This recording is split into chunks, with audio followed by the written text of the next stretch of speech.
نصيحة في دقيقة، بقاو تاكلو الزعتر. هاهي الزعتر راه مزيان. شدو حفينة ديال الزعتر وحطوها في يديكم، نقيها كاين شي حجيرات ولا شي عويدات، نقيوهم مزيان ومعكوه بيديكم مزيان، وكويس ديال الماء يكون شوية دافي، وكولوا الزعتر وشربوا معاه هداك كويس ديال الماء، وان شاء الله غادي يكون الخير. وراه مزيان المناعة، راه كيرفع المناعة مزيان. يا سيدي. واللي كيتخنق في الليل، التنفس اللي كيبقى يتخنق في الليل راه مزيان ليه، ما غيبقاش يتنفس. مزيان ليه 100%. هادي من جهة.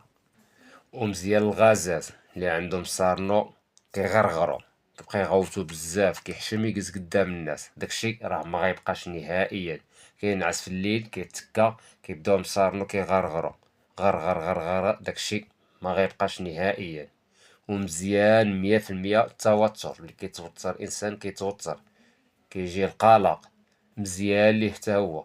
راه عنده فوائد عديدة بزاف للجسم ديالنا، راكم ما كتعرفوهاش. وراه رخيص بزاف. وكلوا الزعتر.